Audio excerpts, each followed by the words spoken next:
tá pegando.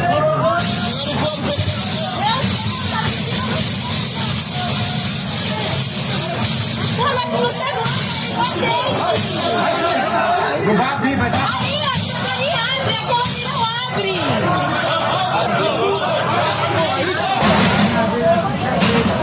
Alô?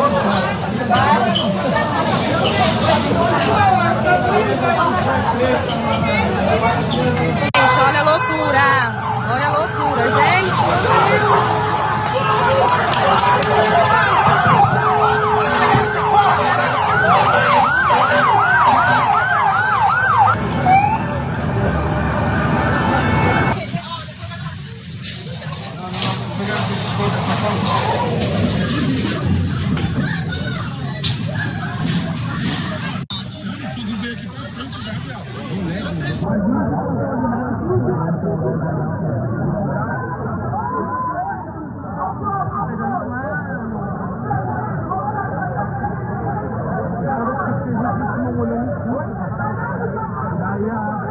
Tá molhado, filho. Câmera federal, fogo, bagulho louco. Vamos lá, pegando fogo. Certo, eu não quero. Vamos. Vamos pra lá. Cadê o engenho?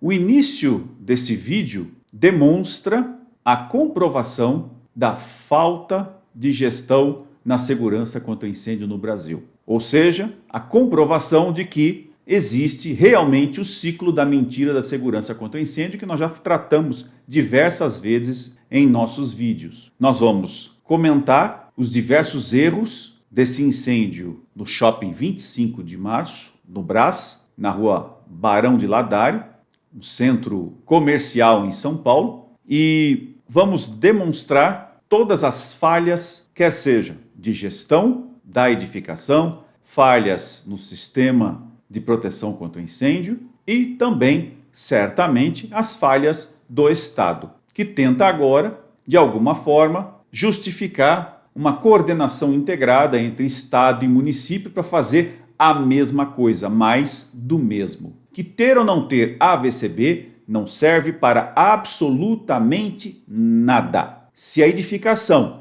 como se diz, que venceu o AVCB dia 11 de agosto de 2024 e o incêndio foi agora em outubro de 2024, se ele tivesse AVCB, o incêndio ocorreria do mesmo jeito, porque nós vivemos um ciclo da mentira da segurança contra incêndio no Brasil. E nós vamos mostrar nesse vídeo quais são todas essas falhas que acontecem e vão continuar a acontecer independente de legislação, porque não existe gestão inteligente da segurança contra incêndio no Brasil. Fique conosco e acompanhe o nosso vídeo.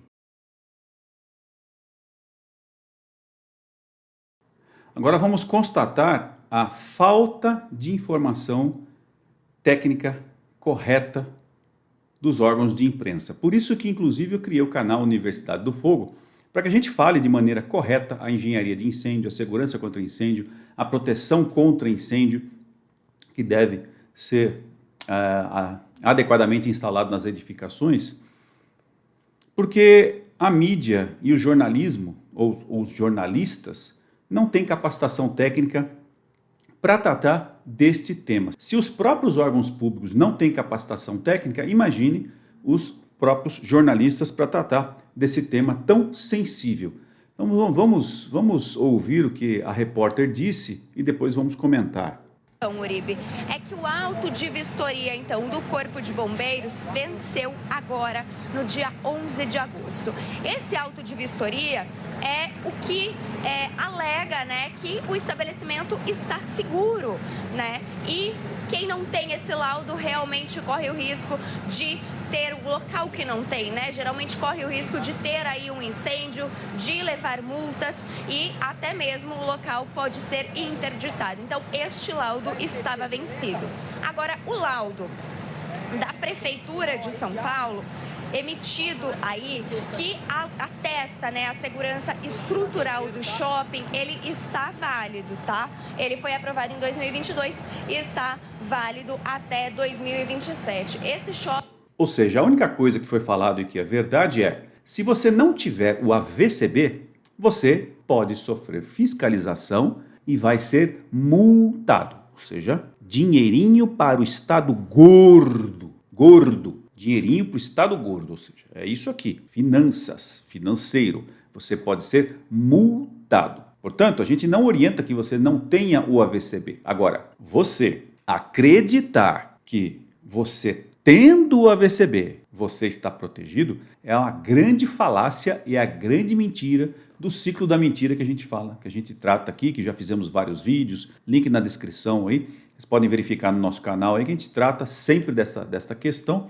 Por quê? Porque o projeto legal é simplesmente um emaranhado de desenhos, sem fundamentação, sem base em termos de análise de riscos, não se faz a verificação da arquitetura, não se conhece o entorno da edificação, não se sabe se é necessário você ter mais ou menos proteção, além daquilo que está dentro do decreto.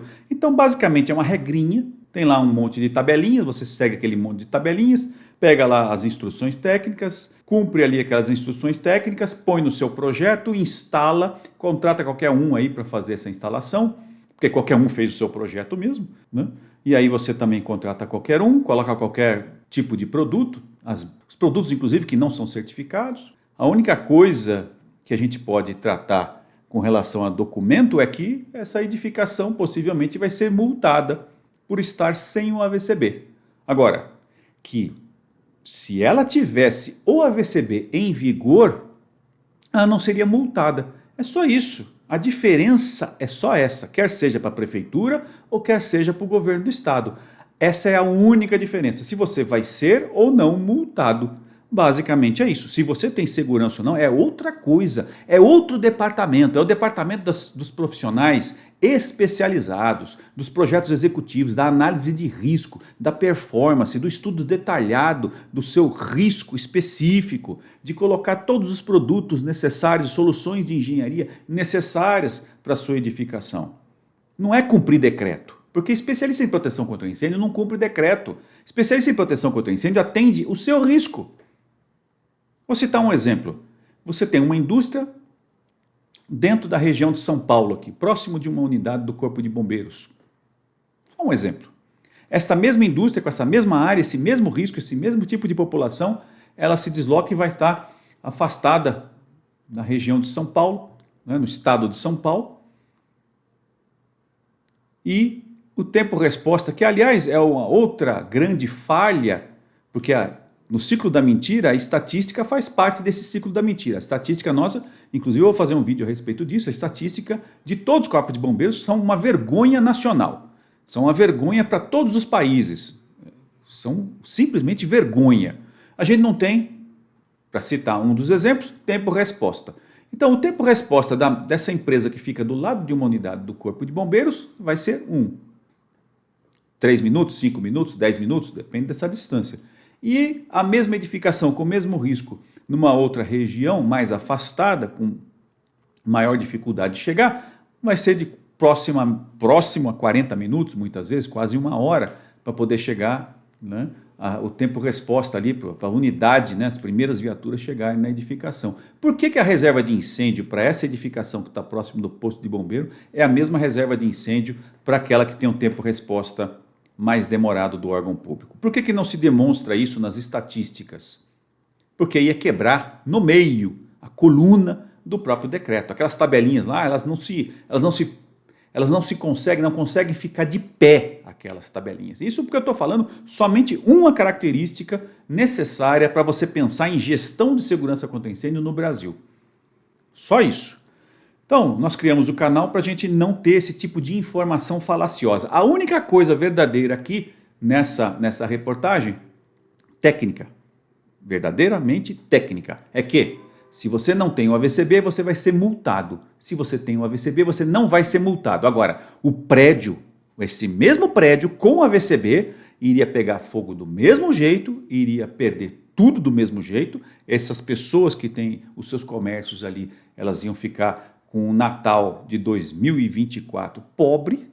A região, como houve declaração inclusive aqui, deixa eu até pegar a declaração do representante de lojistas. Presta atenção aqui, ó.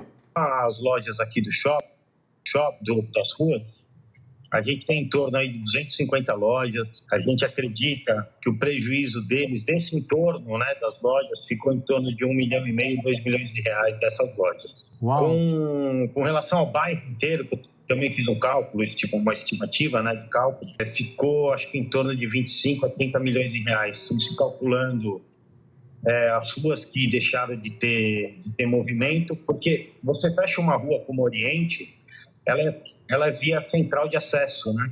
Então, muita gente que chega pela Rua Oriente já não consegue ir para o outro lado do bairro também, né? Ou tem que dar a volta e acaba deixando de vir. Além desse prejuízo, que é total, né?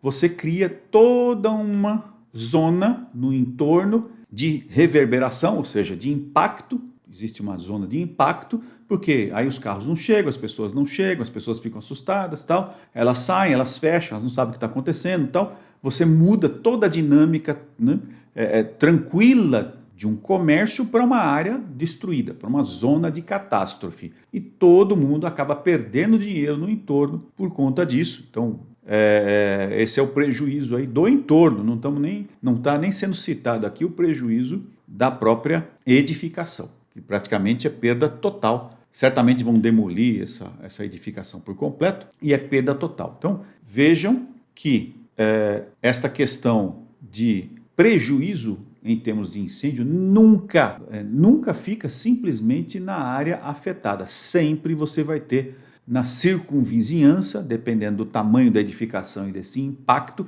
sempre você vai ter um prejuízo financeiro em diversas e diversas ruas no entorno.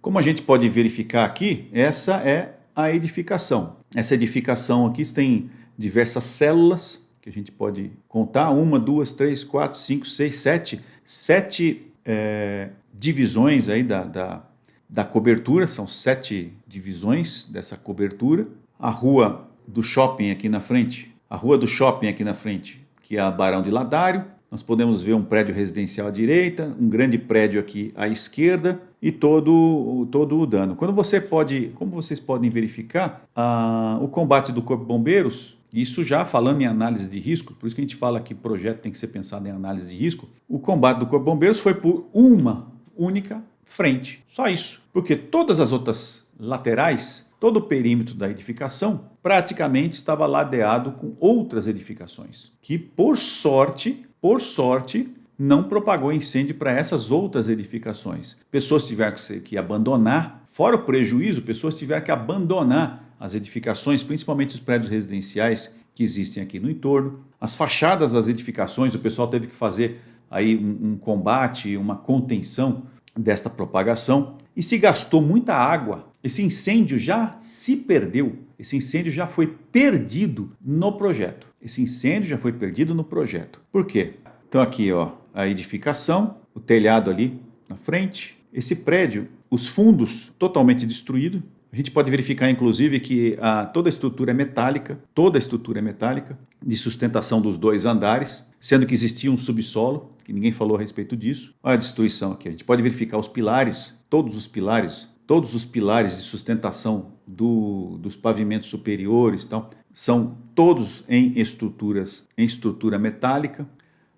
Aqui no fundo, que é uma divisa, aparentemente uma divisa, com uma outra edificação, existem aberturas aqui. Ó. Espero que essas aberturas tenham sido feitas pelo Corpo de Bombeiros, ou seja, ele tenha adentrado nessa edificação, fez uma abertura para fazer o combate de dentro da edificação vizinha para os fundos aqui do shopping.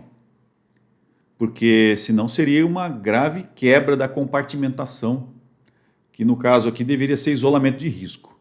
Caiu a parede aqui do shopping e você tem a parede aqui dessa outra edificação dos fundos.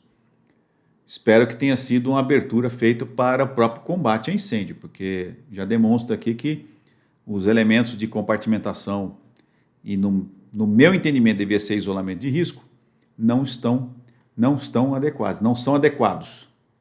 Novamente aqui a estrutura metálica, olha aí, de novo a abertura com a outra edificação, precisa verificar se efetivamente essa abertura foi um combate, possivelmente pode ter sido uma área de abertura para fazer o combate pelos fundos. Então imagine a dificuldade, você chega numa edificação, deixa eu ver se eu pego de novo essa área aqui pelo lado de cima, aqui, ó, aqui, essa é a frente da edificação, essa é a frente do shopping. E essa frente do shopping, a gente pode confirmar que possivelmente essa frente era também local de depósito ou local de loja, ou se não até uma área de alimentação, por conta do que a gente vê na cobertura, que são as saídas de gordura ou de gases aquecidos.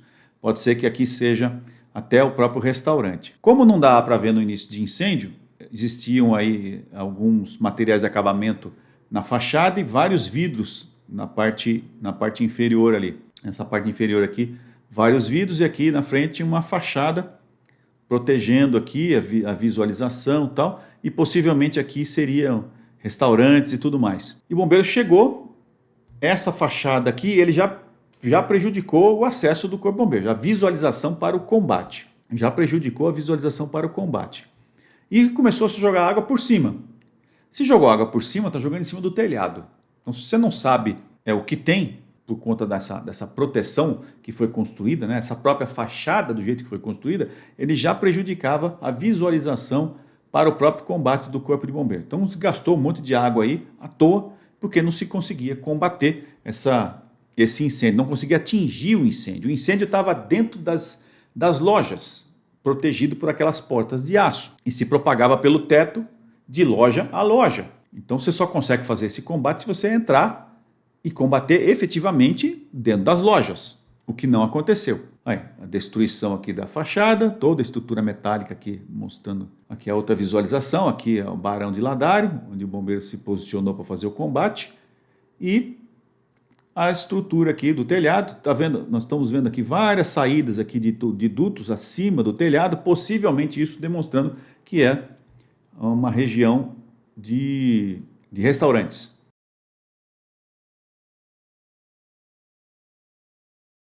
Vou falar rapidamente a respeito da legislação do Corpo de Bombeiros, o que este prédio, este shopping da 25 do Brás, deveria ter. Está aqui o decreto. A classificação dessa edificação é C3, que é Shopping Center, tinha menos de 6 metros de altura, ou seja, térreo e superior, então é de piso a piso, então do térreo até o pavimento superior só tinham 2 pavimentos e o subsolo. Então aqui tem as exigências de proteção contra o incêndio para esse tipo de edificação, acesso de viatura, segurança estrutural, compartimentação horizontal e de áreas. Vertical não precisa por conta da altura, só superior a 12 metros de altura que precisa. Controle de material de acabamento e revestimento, que nós vamos citar bastante. Saída de emergência, gerenciamento de riscos, o que a gente viu que não aconteceu. E aqui as demais outras exigências de proteção contra incêndio. Brigada, iluminação de emergência, deteção, alarme, sinalização, extintores, hidrantes. Chuveiro automático não, mas nós vamos verificar por que precisa de ter chuveiro automático. Controle de fumaça, eu não sei se eles atendiam o caminhamento máximo, eu não conheço o projeto.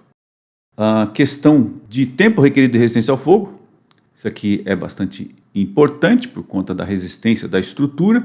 Grupo C, comércio varejista, C3, para o pavimento inferior, que é o subsolo, que a gente viu que tem o subsolo, 60 minutos de resistência ao fogo, e para a edificação, com altura menor que 6 metros, 60 minutos também é o tempo requerido. Estou estimando pelas fotos, não conheço o prédio, que ele tem menos de 6 metros, entre o térreo e a laje do pavimento superior. Acho que não deve ter mais pavimentos lá. A questão da compartimentação.